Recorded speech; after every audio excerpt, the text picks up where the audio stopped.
You know, there's 2 days of the year I reckon I get more excited about than all the other days of the year combined, and I'm not talking about New Year's Eve or Christmas or my birthday or something like that might make sense, a public holiday. It's nothing like that. In fact, it's as simple as the 7th and the 8th. 7th and the 8th of January.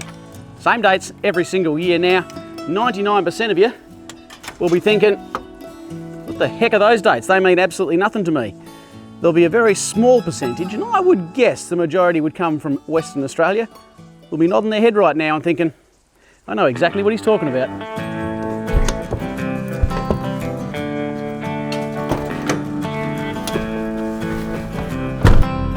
Ooh, here we go. You see, there you go. How you doing, buddy? You see, today's the 7th. Tomorrow obviously is the 8th, and at noon tomorrow, midday tomorrow, lunchtime tomorrow, is the opening of the 2019 Marron season. What the heck's a Marron? And why does it have a season? Well, a Marron is a freshwater crayfish native to the lakes, rivers and streams of southern WA. It only exists down here, except, and this is quite interesting, for one other location, and that is, was introduced about 40 odd years ago onto Kangaroo Island, of all places, where it is now quite a flourishing industry over there. The Marron fishery, and it is a fishery, it's a bona fide fishery, it's got licenses, it's got a stocking program, a hatchery, there's rules and regulations, there's policing of it. It's really quite a big deal. So as a fishery, it's really unique in that the entire fishery exists 100% for recreational anglers like myself. There is no commercial harvesting in the wild of Marron. It doesn't happen. So it's a unique fishery. So you're asking yourself, why the heck is there so much fuss surrounding this oversized yabby? The reason is, if you've ever had one, you'll understand, and in my humble opinion, I rate it as the single best tasting crustacean out there. Now, I haven't eaten all of them, but I've had a fair old whack at them. I've had, I've had mud crab, spanner crab, I've had blue manna crab, I've had Moreton Bay bugs, I've had all crayfish, and I would take a Marron over any one of those any day of the week, hands down. They are that good. And if you're ever lucky enough to come across one on a menu in a restaurant, you'll see the price reflect that. They are bloody expensive to buy. Even down here, to buy them from a farm costs you a fortune. So to be able to come down here for these, it's only open 8th of January till the 5th of February, so it's about 3 weeks, just under a month. You're only allowed to take 8 a day, and you're only allowed to transport, you're only allowed to have on your possession in a vehicle 16, so really you can only come down for a couple of days. To be able to come down and catch yourself a couple $100 worth of a delicacy like a Marron, plus couple that with the fact that they are remarkably difficult to catch, it's a WA icon. It's a WA pastime. There are so many people, all my mates at the moment are sort of heading out looking for marroning spots this next couple of days anyway. It goes for a month, but you want to try and get in on opening night, which is tomorrow. So, that's the 8th, that's tomorrow, that's not today, today's the 7th. Why do I look forward to the 7th? Well, I always give myself the 7th just to take a day off, just to relax and have this day purely to myself before the opening of the Marron season. So I get asked all the time, what do I do when I take a day off? I go bush, and I'm going to show you how I relax South Coast style. What we're going to do today is head down the Yeagerup beach, over the Yeagerup sand dunes, which in themselves are well worth seeing. I'll show you those. I'm going to camp down the beach tonight, and just depending on what it's windy at the moment, but the wind is supposed to drop off, so I'm hoping I'll be able to camp down on the beach tonight, wet a line, have a couple of beers. I've actually got some marinating pork backstrap. I managed to grab myself with the bow. I managed to harvest a nice eating pig in a mate's property not too far from where we are right now. So I've had those backstraps marinating for a while. Put them on the barbecue tonight, couple of brewskis, wet a line, maybe catch a fish, take it easy, and then tomorrow, this is actually the Donnelly River. This is actually a really good spot for Marron down in there. Tomorrow, heading to one of my secret marroning holes. See if we can't catch a Marron. For now, I've got to eat up a bit of blacktop. I'm about 2 hours away before we turn off. So I'm going to put some country and western on. The next thing you'll see is me turn off this blacktop. That's the beauty and the magic of filming. You can tell, I'm excited. Let's get into it. Now my wheels in motion and my windows open with the wind blowing in my hair. I'm driving down the highway, gonna do this my way. I can feel it in the air. Here I go.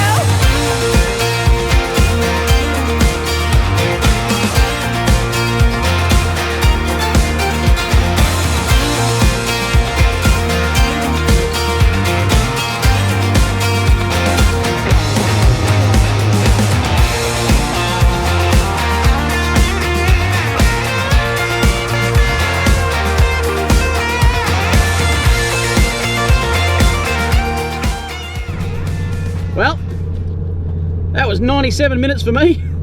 Blink of an eye for you. This right here is Ritter Road. Now, Ritter Road will take me down to the entrance to the Eager Sand Dunes. I'll stop down there, let my tyres down. And it's the stepping off point for me to get down onto Eager Beach. One of the nicest beaches in Dondracasto National Park. We've been down this way before in AUSolo. Never down to this beach though. Alright, get through this section. Have a look at these sand dunes. Alright, well, I don't usually do the whole airing down thing because, well, pretty boring aspect of four-wheel driving, but I'm going to on this occasion for three good reasons. First and foremost, I'm going to go down to about 12 PSI here, which is pretty bloody low for me. And I'm doing that because to get onto these sand dunes up here, it's a step up. You've actually got to get up onto the sand dunes and then you're on top of them and you're pretty good from there up. But this down here catches a lot of people out. That's the first reason. Second reason, it's the 7th today. Everyone's just gone back home after the school holidays and after the Christmas break down here, so I know for a fact this track down here will be cut up, so she'll be pretty loose and sandy in through there. Then of course, reason number 3, probably the best reason of them all, I freaking hate getting stuck.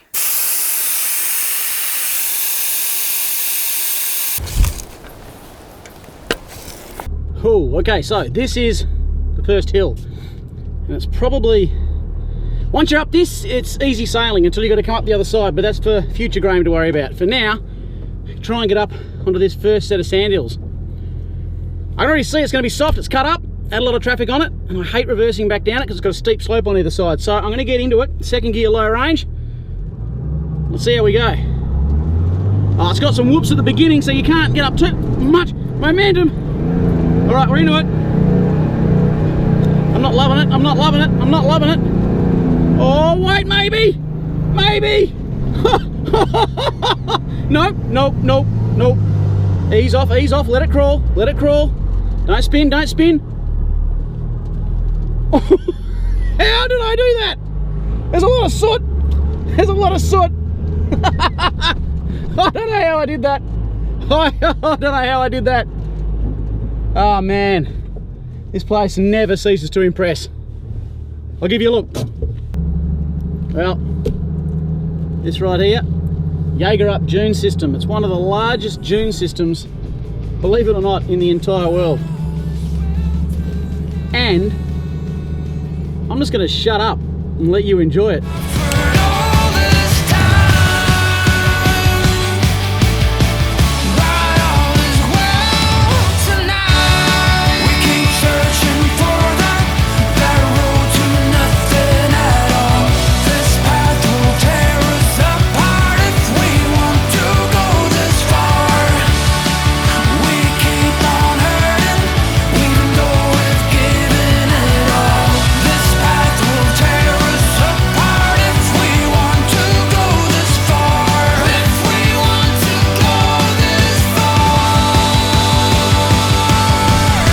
Have a go at that, will you? That is otherworldly, isn't it? Just bloody spectacular. From up here now, we've got an easy 30-40 minute drive down onto the beach. And the way that wind's going, we could get blown straight back off the beach and back up into the dunes. We'll see how we go.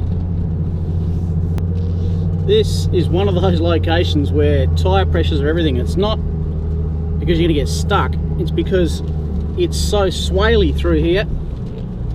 You want to be able to take it really slow, otherwise it is so bloody uncomfortable. By getting your tyre pressures right down, I'm at 15 at the moment. See how that beach is, I might have to go even lower. I can just crawl through these bouncy bits. I had my tyres up a bit more and I was starting to get a bit bogged. I'd have to give it a bit more herb to get through. See these bits here? I had to give it more herb to get through. It gets super uncomfortable, man. You just get thrown around in here and it gives me the irrits. So it's nice to be able to just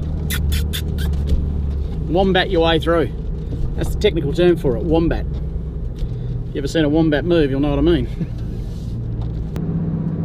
Have a go at that view, will you? That right there, well, it's where postcards are made. They get shipped out from here to the rest of the world. Yagerup Beach, absolutely sensational. It's a bit windy down there today. That could change my plans ever so slightly, just ever so slightly. Let's get down the beach and have a look. Sometimes it's not as bad as you think.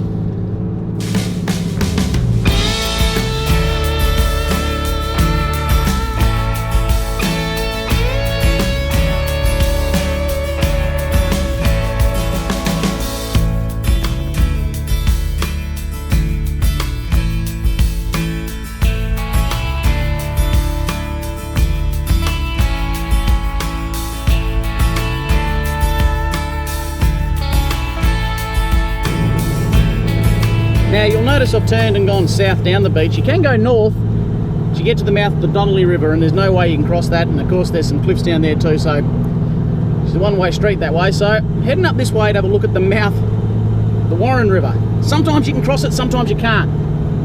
I have heard that it's crossable, but it changes from day to day just depending on how much water's coming through. Geez, your sand is soft, how much water's coming down it. So we're going to have a look, suss it out, and we'll also keep our eye open for a good looking gutter. One that's got a big tailor in it, or a mulloway. Woohoo! Settle down. Oh man, have a look at this, will you? This right here, this is that Marron River. Comes in from way inland, terminates just down here in the ocean now. Can't cross there, no way you can cross there, it's not gonna happen. I probably could find somewhere to cross a bit further up, maybe, because it gets real deep up there too. Shallow here, but you can't get in. You don't want to take a risk down by the ocean either. If anything goes wrong, kiss your car goodbye. So, it's a bit lickety split. For me though, I don't need to go that way. I need to come back out this way tomorrow. So I'm not too fussed about going up that way. For now, I'm going to scoot around here, see if I can find somewhere to camp tonight. Then I'm going to see if it's even feasibly possible to wet a line. It might not be.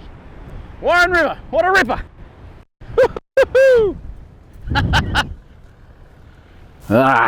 Well, ain't nothing a cold beer can't fix. Not a bad campsite, eh? I remembered this spot from, oh shit, probably 2 decades ago.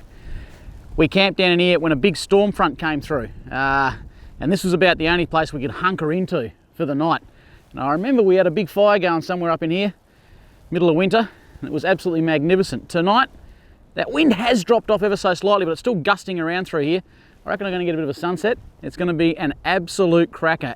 If real estate, when camping, cost money by the view, this would have to be worth $1 million. Have a look at that, will you? That is sensational. It's a hell of a lot better than sitting on that windy ass beach down there. Don't get to have a fish, but I'm going to get up early in the morning, see what the wind's doing, and we'll go from there.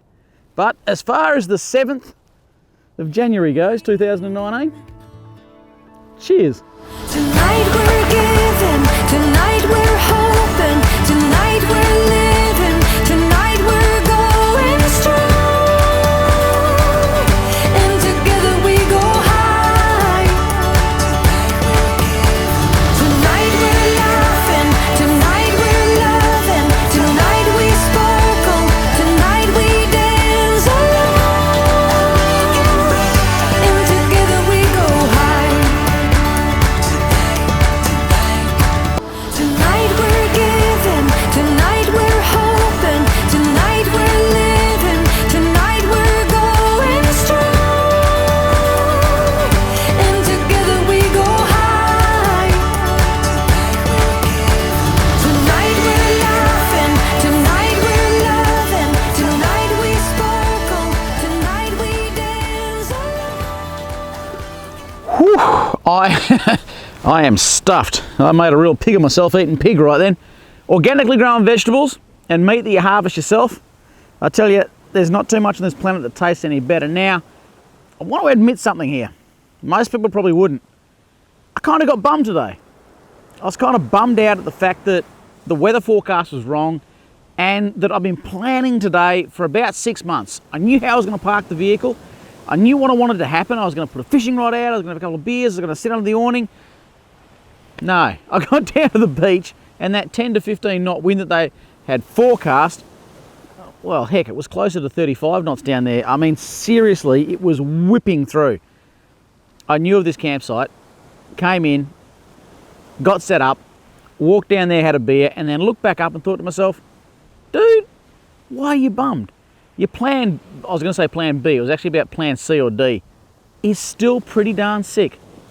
And I think that's something that I still have to remind myself daily, is that plans don't always go to plan, and you've got to roll with the punches. And if this is plan D, let it happen.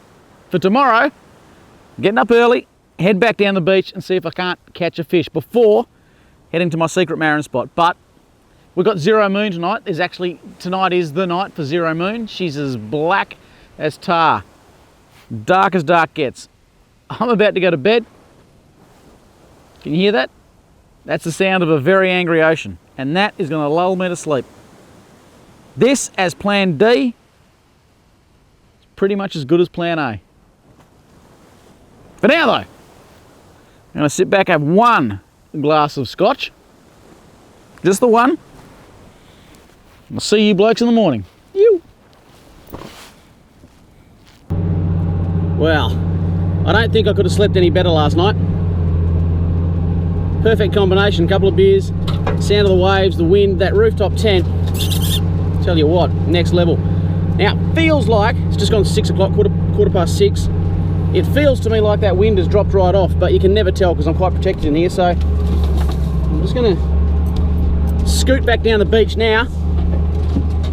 We'll see if we can't, oh, kangaroo, scared the heck out of me. We'll see if we can't wet a line. How perfect would that be? Start the day with a fish. Woo.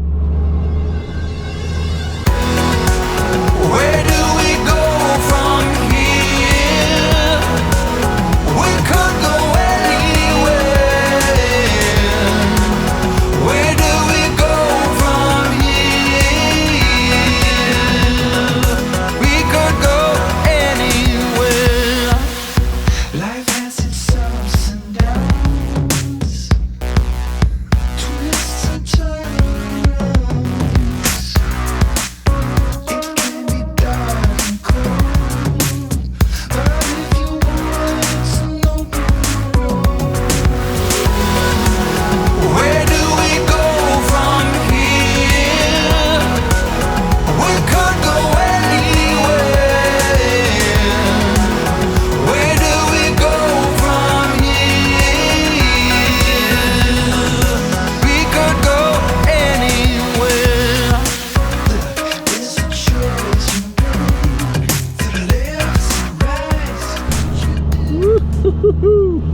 That is soft, boys.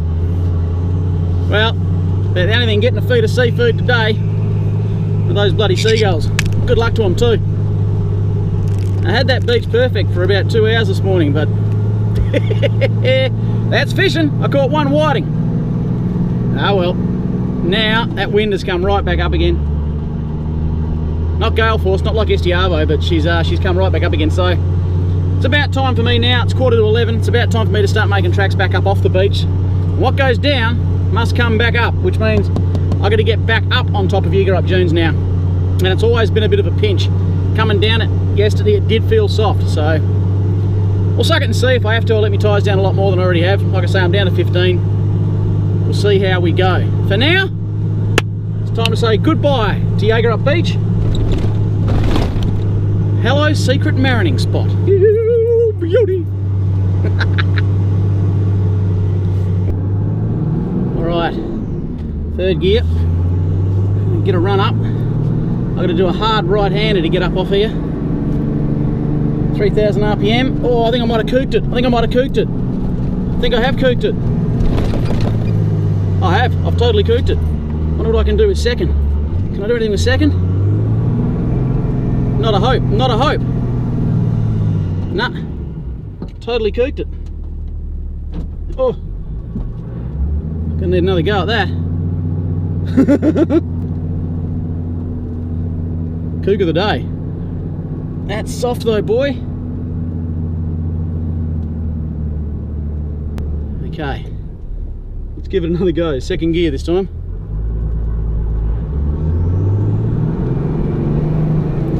Second gear. We're up the first bit. Not loving it, I'm not loving it, I'm not loving it. Nah. Nah. I'm not loving it at all. I think I might have to let my tyres down. Because if I can't get out of here, I'm really going to struggle to get back up Yeager up dunes. Just got to keep an eye on my engine temps. 78 degrees at the moment. EGTs, nothing. Don't worry about them. Just got to be careful I don't go too far back here and kook it into the ocean. That'd suck. Third gear, am I going to have enough? Not loving this either. Hang about, hang about, hang about the big GU! The big GU! The big GU! Oh, look at the size of the hill in front of me. There's bumpy stuff right here. This is the start of Yeager up. Whew. Only just. Man, it's soft. There's a much bigger hill to the south of here called Cahill Hill. It goes for much longer. Oh man. But I reckon Yeager up's softer. I've had more troubles here than I have on Cahill. Now, I think I'm going to send the drone up. I don't think I'm going to wander up and down this sand dune. That'll kill me. I'm going to use this little downhill point just here. Yeah. All right. I'm going to send the drone to the top, and then I am going to try third gear. Wish me luck. This thing is a donkey. Whew. All right. Drone is pretty much in position. Oh, you can't even see me. You can't even see me. We're recording. Stick that up on the dash. Third gear. Safety glasses on. Let's give it a go. Second. Into third. Over the bumps. Lucky I haven't put me pie in the oven yet. Oh, I haven't got a hope. Wait, wait, wait, wait, wait. Nah. No chance. Oh man. Sand is just too soft. I'm going to have to let my tyres right down. I'm going to have to let the tyres right down. It's back. It's back to square one. I'll bring the drone down. We'll start it all over again. All right. That's enough playing around down the shallow end, boys. We're going down to 8 PSI here. Sick of mucking around. And we'll see who's boss. Woohoo! All right, gee, she's warming up out there too. All right, 8 PSI, boys. Time to get serious. Time to put a seatbelt on. Here we go. 8 PSI. Let's see what a difference it makes. I'm loving that already. 8 PSI. 140 kilowatts. Yeager uphill. The big GU. The big GU. 8 PSI, 140 kilowatts. Woohoo! Yeah, the boys. Yep. Secretly didn't think I was going to do that. Nope. Didn't think I had hope.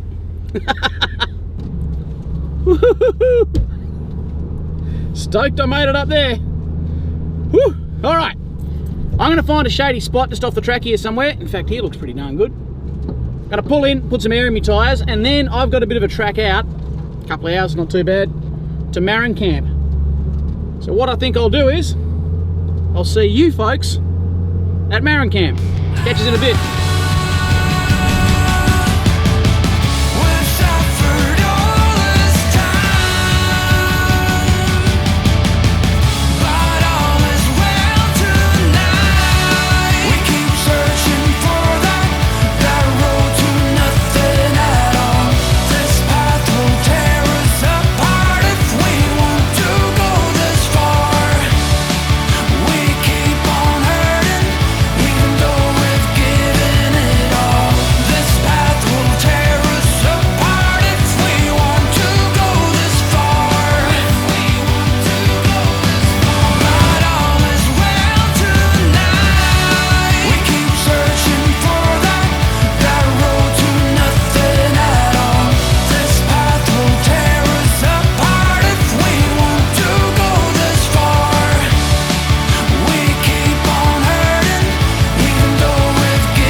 my tyres inflated. Now, I just thought I'd take 5 before I get on the road toward Marron Camp and answer a much asked question. Whenever I put a picture up on Instagram or Facebook or whatever, and it's got the back of the big GU in it, I get about a dozen questions asking me, where do I get these drawers? Who makes them? How do I get my hands on them? Well, here's the big secret.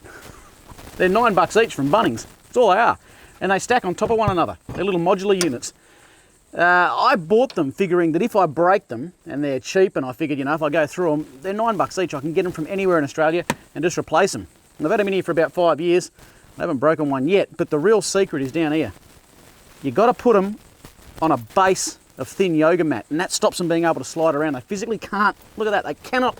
You just cannot. Well, you move them a little bit, but you can't slide them back and forth. They are rock solid in there, and they're held in place by nothing else but ratchet straps. Just 2 ratchet straps just run around over the top and down, and I actually use those to hold bits and pieces up in here as well, so they work doubly as well. And then I'll just put some bungee cord here just to stop these drawers coming out whilst I'm driving along. I keep all sorts of things, knives and forks. I've got herbs and spices, food in these bottom ones. I've got plates, alfoil, paper bags, oven bags for my oven, cups, dishes down in there.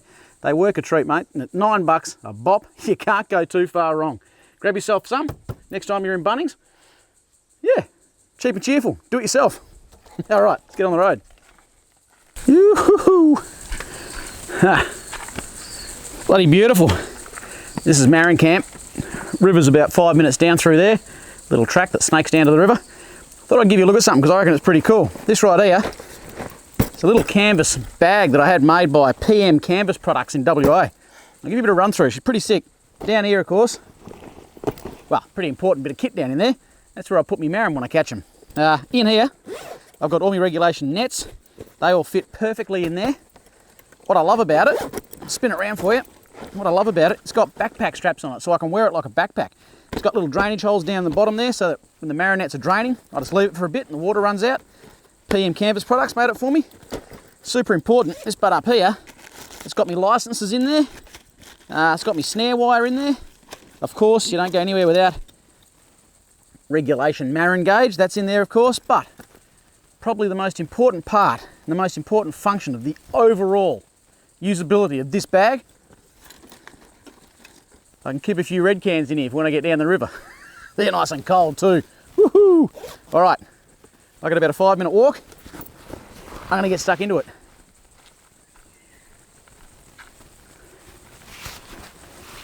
Actually, I'm gonna grab one more red can. Woo-hoo-hoo-hoo. What a long night, but we've done it. Got my bag limit, WA Marron. It's about an average size one right here.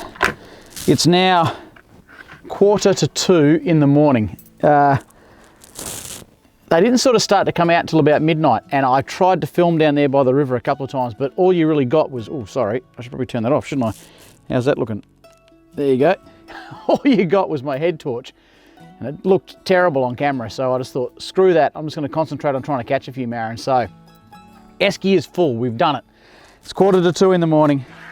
I'm knackered. It's time for me to go to bed.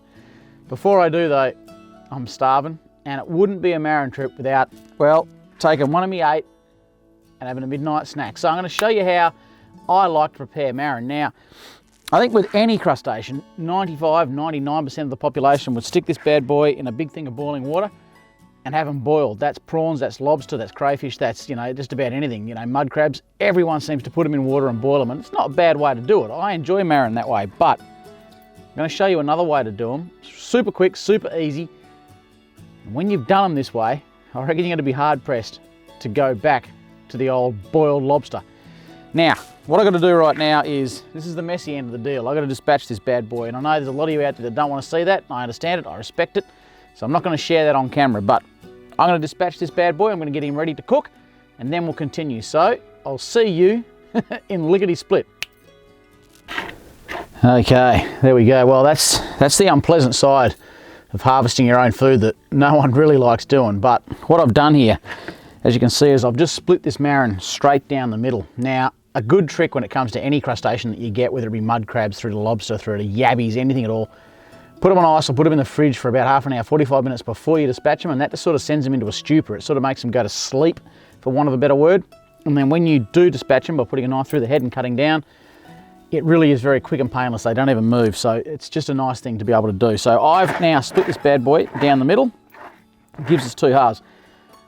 One of the reasons for doing this, of course, is the ease of cooking. The other is that when you present this, when you plate it up, as a chef would say, it looks fantastic. So I'll show you what the next stage is to this. All right, what I've got right here is an emulsion of garlic in olive oil. And the way in which you make this, I've pre-done this one obviously. Get garlic cloves and rock salt. You put the garlic cloves and just a sprinkle of rock salt, not fine salt, not table salt, I'm talking rock salt, the big granules, into a mortar and pestle. Then you hit that rock and salt and you hit that garlic like it owes you money, and you turn it into a paste. And the salt helps as an abrasive and works to turn that garlic into a paste. And then, once you've got it into a sloppy paste in the bottom of your mortar and pestle, you add olive oil until you get it to a fine consistency, just like that right there. You cannot do it by cutting up the garlic. Even if you cut garlic up really, really fine, you can't make an emulsion like that there. You do need to put it into a mortar and pestle. All right, so from here. All right, so what I'm gonna do now, super simple. Anyone can do this, really, it is super simple. And like I say, once you've tried any sort of crayfish like this, it's gonna be hard for you to go back. I'm just gonna grab spoonfuls and just add it along the body of the marron, just like that. And then just spoon it on. Just rub it in, simple as that. That's it. There's nothing to it. Now, I've preheated the barbecue over here, as you can see. Woohoo! That bad boy is nice and hot. I'm gonna put the marron flesh side down first. Now, you can read a lot of techniques as to how you should do this. One technique is that you put them flesh side down and leave them until the shell turns red. That goes for crayfish, yabbies, anything.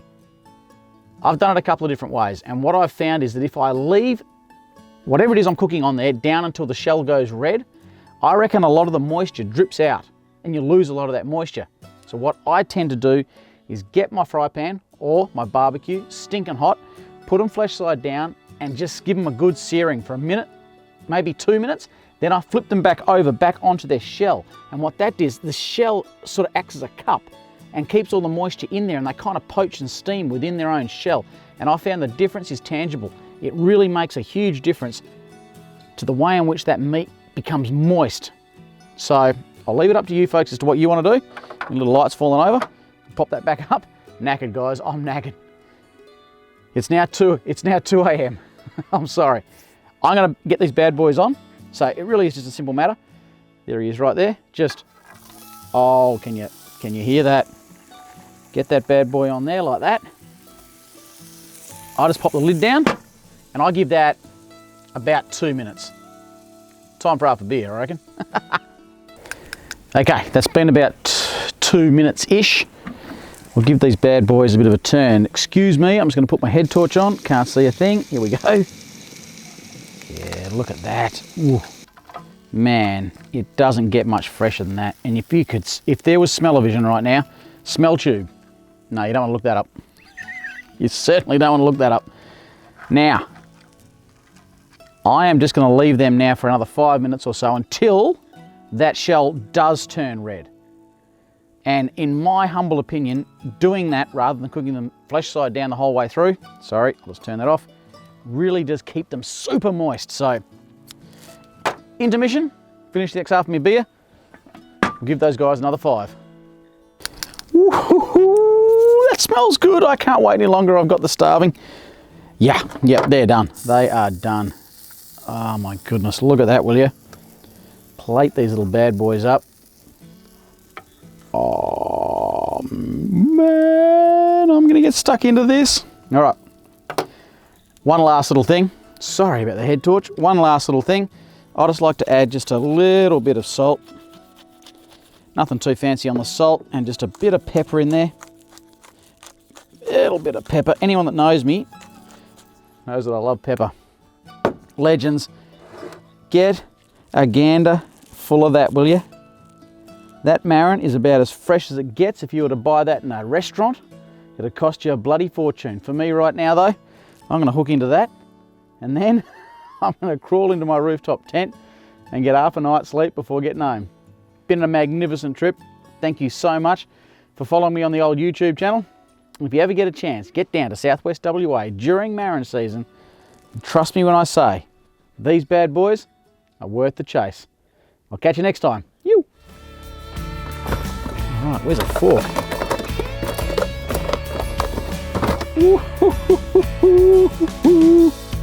Come here, you. Oh yeah. Oh yeah.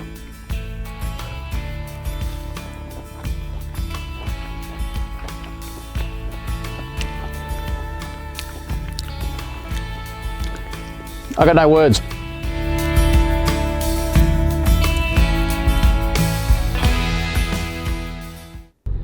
Of course, I got to go back and get the camera. So I'll try this again later. Oh shit, don't run over the camera.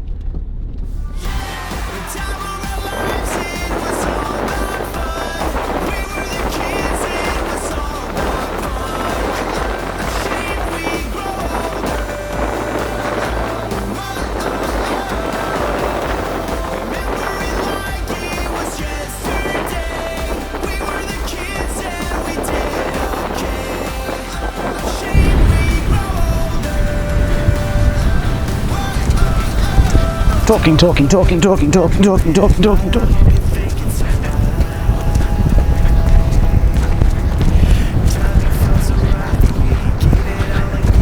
Organically grown vegetables and sustainably harvested flesh or meat are the two things. No, you can't say that. It was nowhere near going to where I wanted it to be, and to have to come up into here and get set up and look around, and it was. That's not quite what I want to say. We'll keep going. We'll do another one. All right. So how's that there with that torch down there? If I'm here and I'm preparing, and I'm looking at stuff, and I open this here up, and there you going. Oh yeah, that looks good. And we'll put a bit of a torch in there. And there you go. Yeah.